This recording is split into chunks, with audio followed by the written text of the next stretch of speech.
Good afternoon. I hope you're all in good fettle. Today's lecture is about media literacy, media education, its importance, because after all, that is the ultimate objective of the course, Introduction to Media Studies. The aim of the course in itself is to develop this media literacy competence among young students, young contemporary students, of course. So the outline of my course today goes as follows. First of all, I will introduce the course by maybe contextualizing this thematic of media literacy and why it has become so fundamental in contemporary times. Second, I will try to define what media literacy and media education is, and then I will move to talk about what media literacy involves. That is, how can we proceed, how can we develop media literacy, and then I will move in particular to talk about media literacy and its relationship with critical thinking and the critical process, how to deal with texts and messages and so on. And then I will highlight the main purposes of media literacy before ending my course with 5 basic principles to remember and retain from this presentation, and maybe that will help us go through the rest of the courses, inshallah. So, to start with, why media literacy in the first place? Remember, guys, nowadays we live in what we call the information age, or the digital age, or the mass-mediated age, or the globalized age, the socially networked period, you name it. So many labels that are sophisticated and that reflect the centrality of mass media in contemporary times. So the characteristics of the contemporary era are as follows. Just we try to brainstorm what characterizes the present and makes it like distinct from the past.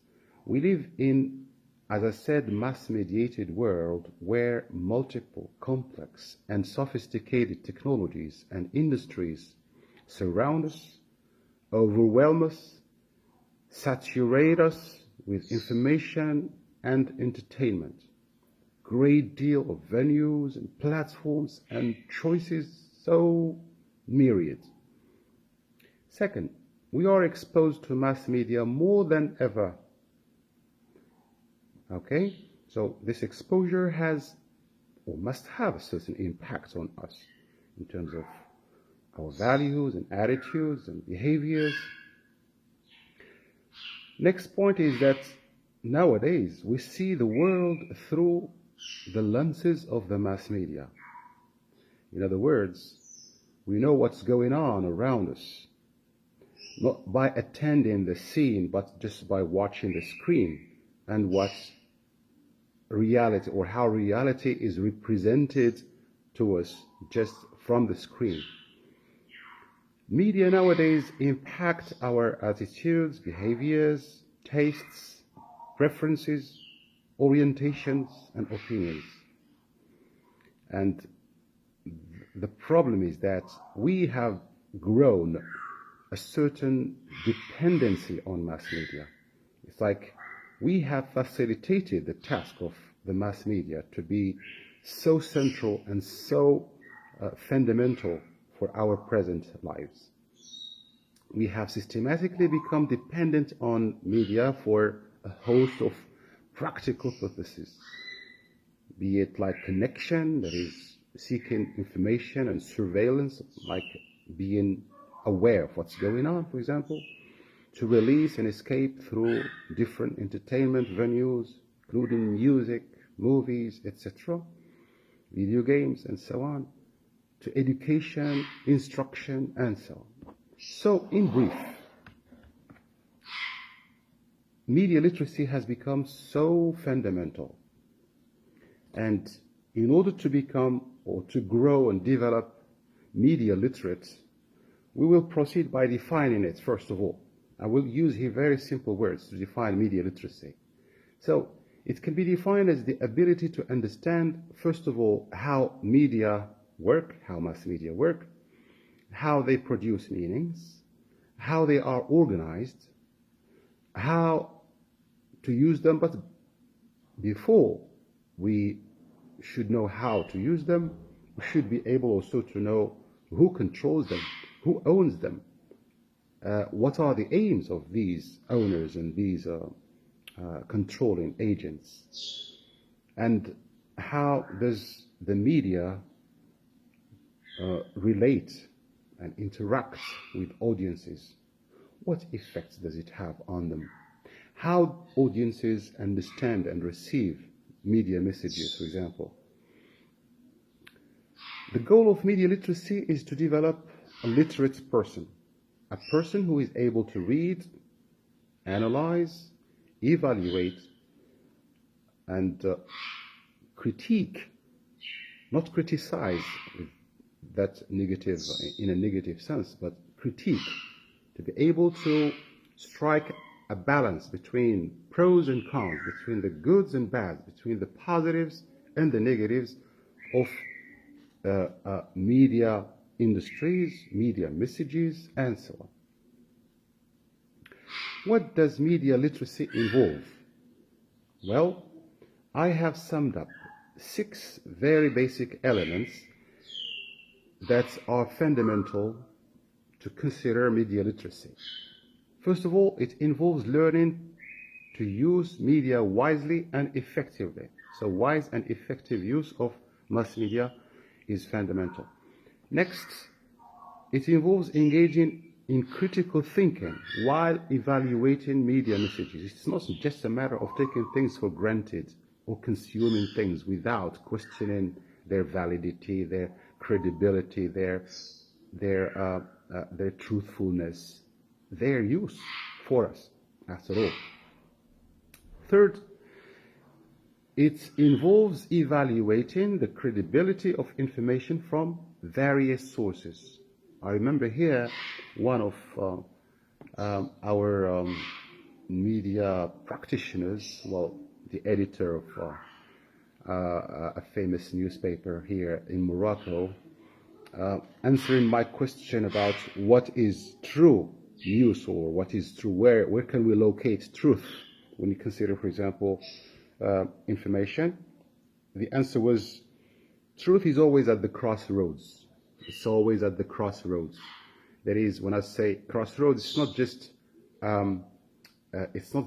a point that links two simple roads, but it's a multiplicity of roads, a multiplicity of sources and venues from which we have to get our, let's say, different angles of vision to consider credibility of information.